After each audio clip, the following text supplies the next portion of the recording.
اب عشق کہانی چھوڑو تم ہتھیار اٹھا کر. بسم اللہ الرحمن الرحیم نحمده ونصلي على رسوله الكريم اما بعد فاعوذ بالله من الشيطان الرجيم بسم الله الرحمن الرحيم وإن طائفتان من المؤمنين اقتتلوا فأصلحوا بينهما فإن بغت إحداهما على الأخرى فقاتلوا التي تبغي حتى تفيء إلى أمر الله فإن فاءت فأصلحوا بينهما بالعدل وأقسطوا إن الله يحب المقسطين. وقال تعالى إنما المؤمنون إخوة فأصلحوا بين أخويكم واتقوا الله لعلكم ترحمون. صدق الله العظيم. قال النبي صلى الله عليه وسلم ما حسدتكم اليهود على شيء ما حسدتكم على السلام والتأمين او کما قال علیہ الصلاۃ والسلام. محترم دوستو، بزرگوں، دینی ایمانی بھائیوں، قرآن کریم کی آیات اور اللہ کے نبی صلی اللہ علیہ وسلم کے ارشادات ہماری زندگی کے رہنما اصول اور ہماری زندگی کی بقا، فلاح و بہبودی اور کامیابی کی گائیڈ لائنز ہیں. یہ ہماری زندگی کو خوبصورت اور خوبصیرت بنانے کے لیے، ہمارے سماج اور معاشرے کو سدھارنے کے لیے قرآن کریم کی ایک بہترین سورت سورہ حجرات صرف 18 آیتوں پر مشتمل ہے. بہت چھوٹی سورت ہے. 7ویں منزل جہاں سے شروع ہوتی ہے سورہ حجرات.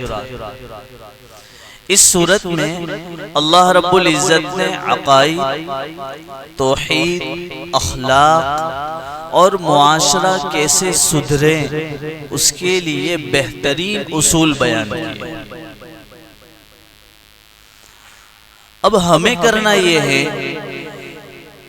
کہ اللہ نے جن چیزوں کو ہمیں انگلی پکڑ کر بتایا ہے، اگر واقعتاً اس میں ہم کھرے اترتے ہیں تو ہماری زندگی پریشانیوں سے دور ہو سکتی ہے.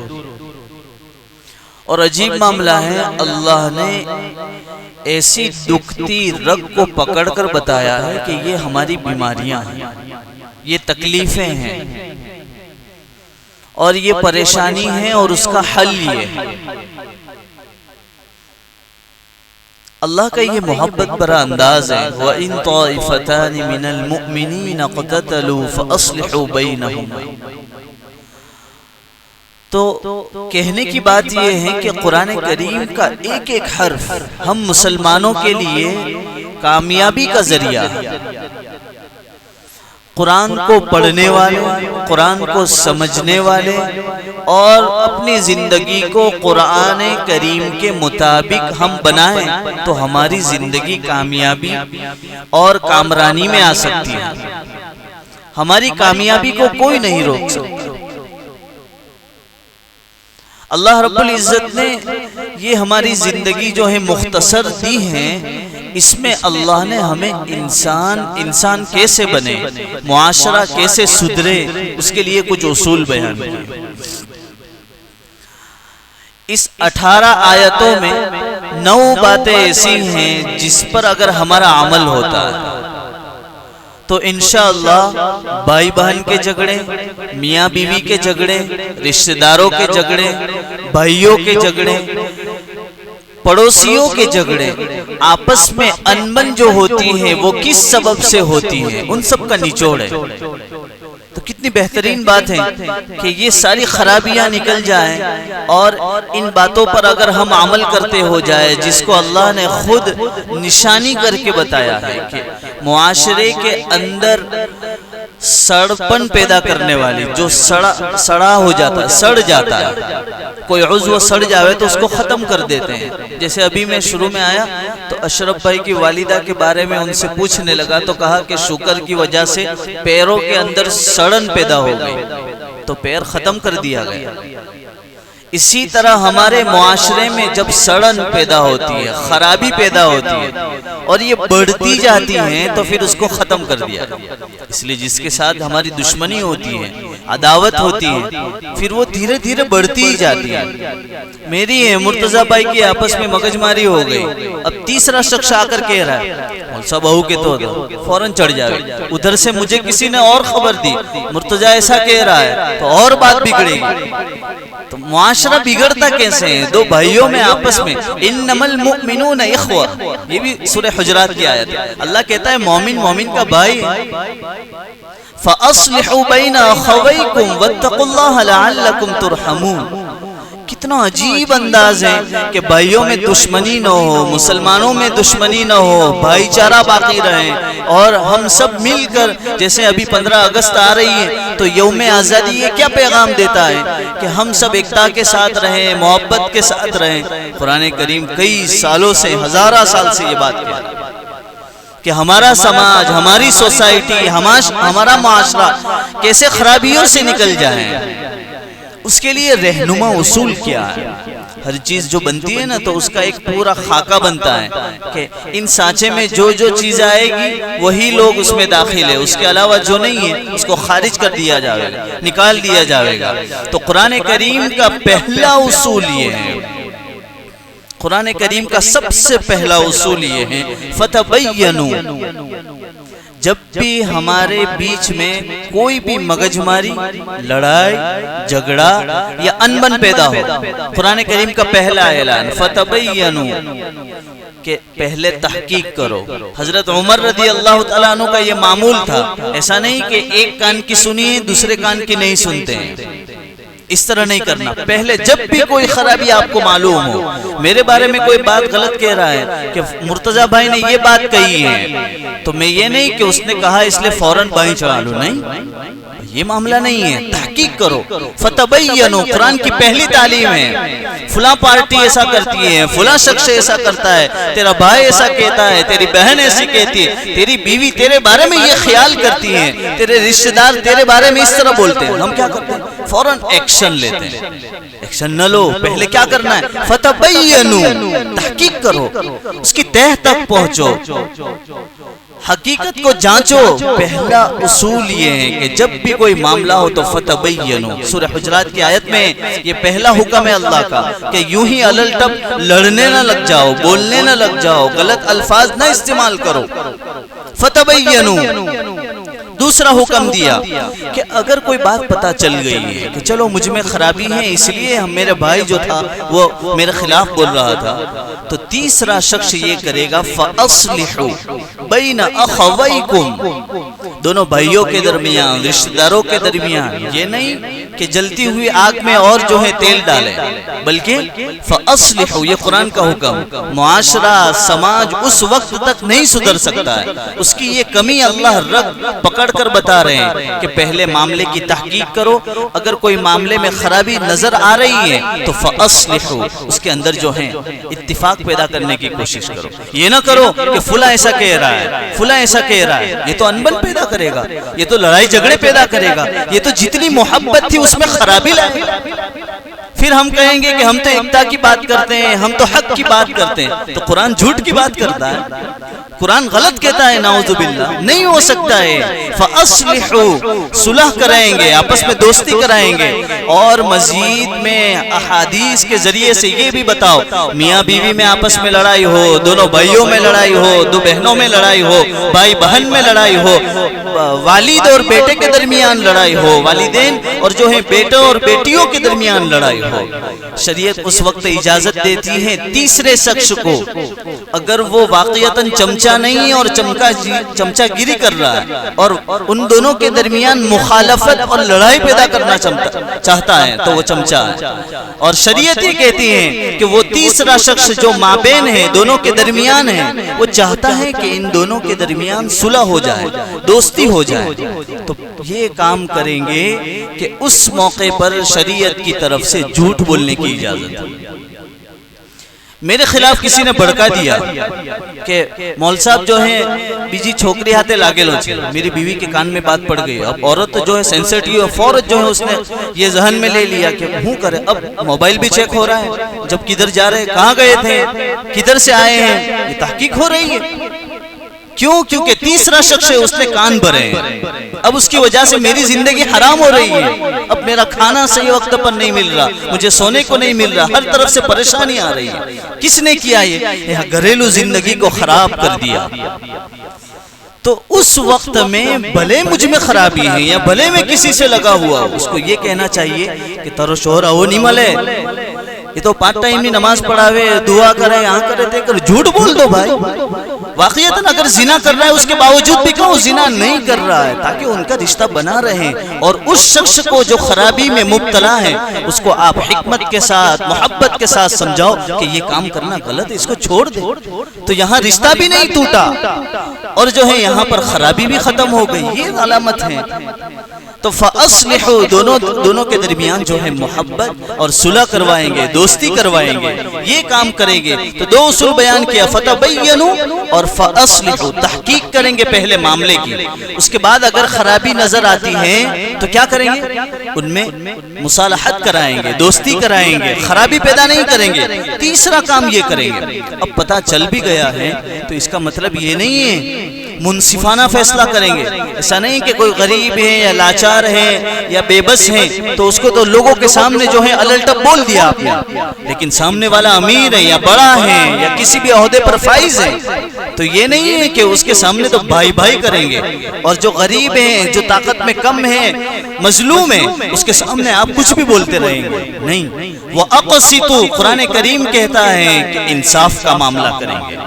جب انصاف کا ترازو ہوگا, امیر ہو غریب ہو, گورا ہو کالا ہو, موٹا ہو پتلا ہو, سب برابر یک لیول کے. بلکہ مسلمان ہو اور ہندو ہو, کافر ہو, عیسائی ہو, سکھ ہو, یہود ہو, کوئی بھی ہو, انصاف کا معاملہ, انسانیت جب سامنے آئے گی تو ترازو دونوں برابر رہیں گے. وَأَقْسِطُوا, انصاف کا فیصلہ ہوگا. یعنی یہ نہیں دیکھا جاوے گا کہ ایک طرف مسلمان ہے, نماز پڑھنے والا ہے, غلطی کس کی ہے, دونوں کے معاملے دیکھے جاویں گے. پھر یہ دیکھا جاوے گا کہ ان میں حق بات کیا ہے اور کس کی بات سچ ہے, وہ فیصلہ کیا جاوے گا. یہ نہیں ہے کہ کون امیر ہے غریب ہے, یہ دیکھا جاوے گا. تو یہ چیزیں یہ معاشرے میں سدھار پیدا کرے گی, یہ ہمارے اندر کی خرابی کو ختم کرے گی. تو یہ ہے وَأَقْسِطُوا, کہ انصاف کریں گے. اس کے بعد جب پتا چل گیا کہ مجھ جیسا ظالم ہے, زانی ہے, جھوٹ بولنے والا ہے, تو قرآن کریم یہ نہیں کہتا اے آئے وہ پہلو پوپٹ, اے آئے وہ پہلو کاڑیو, پہلا آئے وہ چور, یہ نہیں کہیں گے بھائی, بلکہ یہ کہیں گے لا یسخر. قرآن کریم کہتا ہے بھائی اس کا مذاق نہیں اڑائیں گے. بھلے اس نے اقرار کر لیا, انصاف سے فیصلہ ہو گیا, آپس میں مصالحت ہو گئی ہے, تحقیق کر لی گئی ہے, بات ثابت ہو گئی ہے, تو اب یہ کہیں گے آپ ایلوچے تا اڈا پر بہتو تھے, یہ نہیں کہیں گے آپ. کوئی کسی بھی بڑے سے بڑا اس نے گناہ کر لیا ہو, آپ کو یہ حق نہیں ہے, نہ مجھے حق ہے. لا یسخر, اس کا مسخرہ پر نہیں کریں گے, اس کا مذاق نہیں اڑائیں گے. یہ اگر ہم نہیں کرتے, یعنی ہم کسی کا مذاق نہیں اڑاتے, ہم صلح کرتے ہیں, ہم باتوں میں تحقیق کرتے ہیں, پھر جو ہے انصاف سے سارے مسئلے کو حل کرتے ہیں, تو یہ معاشرے میں سدھار پیدا کرے گا, سماج میں ایکتا پیدا کرے گا. اور اگر ایسا نہیں کرتے تو اس کے اگینسٹ جاوے, یعنی ساری چیزیں خلاف ہوگی. ہم چاہتے ہیں ایکتا کریں, تو یہ قرآن کریم کے اصول کو, چاہے مسلمان ہو یا نہ ہو, ان اصولوں پر اگر پابندی ہوتی ہے تو انشاءاللہ سماج اور معاشرے میں سدھار آئے گا. تو ایک تو ہو گئی لا یسخر, اس کے بعد ولا تلمزوا انفسکم. پھر اس کے بعد یہ نہیں کریں گے کہ اس کے جو ہیں تانا دیں گے. بہت سی مرتبہ ہوتا ہے نا کہ جس سے عداوت ہوتی ہے وہ اس طرح الفاظ میں بات کرتے ہیں کہ بیائی نہیں, سامنے والے کو لگتا ہے یہ مجھے تانا دے رہا ہے. تو یہ نہیں کریں گے کہ فلاں شخص جیسے میں ظالم ٹھہرا، میں زانیہ ٹھہرا، میں چور ٹھہرا، تو اس کا مطلب یہ نہیں کہ میں باہر کہیں بھی نکلوں پیلو چا مول صاحب پیلو لمبا والو ہارو تیج اٹھائلا کرتو تو نے پچھی پکڑائی گیا تیارا خبر پڑی یہ ولا تلمزو، آپ کو یہ حق نہیں ہے کہ آپ جو ہیں کسی کا مذاق اڑائیں، آپ کسی کو تانا دیں. کیا ہوگا؟ مجھے آپ برا کہیں گے، مجھے تانا دیں گے تو میں سدھر جاؤں گا، بلکہ اور الٹا خراب ہوگا. ارے آپ وہ تو آپ مرہو لے ہوگے، کوئی فرق پڑے نہیں، الٹا یہ ہوگا. اور اگر محبت سے کہیں گے تو معاشرہ سدھرے گا. ایک بگڑا ہوا لوگوں کو بگاڑے گا، اور آپ لوگ اگر اچھا برتاؤ کریں گے تو مجھ جیسا بگڑا ہوا اور سدھر جاوے گا. تو یہ معاشرے کی یہ ترغیب ہے کہ کیسے سدھر جاوے. اس کے لیے ولا تلمزو کے جو ہے اس پر تانا نہیں دیں گے. ولا تنابزوا بالالقاب، یہ بھی سورہ حجرات کی آیت میں چھوٹے چھوٹے ٹکڑے ہیں کہ جب یہ بھی ثابت ہو گیا کہ میں بہت غلط کام کرنے والا ہوں تو کبھی بھی اس کو برے الفاظ سے، برے لقب سے نہیں بلائیں گے. ہم یہ نہیں کہیں گے کہ یہ فلاں ہے فلاں ہے فلاں ہے، نہیں، بلکہ ان کے والد نے ان کا جو نام رکھا ہے انہی نام سے آپ بلائیں گے. شرابی نہیں کہیں گے، زانیہ نہیں کہیں گے، چور نہیں کہیں گے کہ فلاں ڈکیتی میں پکڑا گیا تھا، فلاں جیل میں جا کر آیا تھا تو جیل والوں چھے آپ پیلو یہ نہیں. اس طرح کہنے کی کسی کو اجازت نہیں ہے. قرآن کریم صاف کہتا ہے بلکہ ولا تنابزوا بالالقاب، برے لقب سے پکارے گے بھی نہیں. ہمارے یہاں تو پکارا جاتا ہے، عام معاشرے کی بات نہیں. اور ایسے ہی جب ہم آپس میں ملتے جلتے ہیں تب بھی بات ہوتی رہتی ہے. کسی کو کیا کیا کیا الگ الگ نام دیے ہوئے ہیں، کوئی فلاں ہے کوئی فلاں ہے، کس کا کیا نام لے. تو برے القاب سے پکارنے کی بھی اجازت نہیں ہے. اس کے بعد جو ہے لا یغتب، جب بھی معاملے میں خرابی ہوتی ہے سب سے پہلا یہ کام ہوتا ہے غیبت شروع ہو جاتی ہے.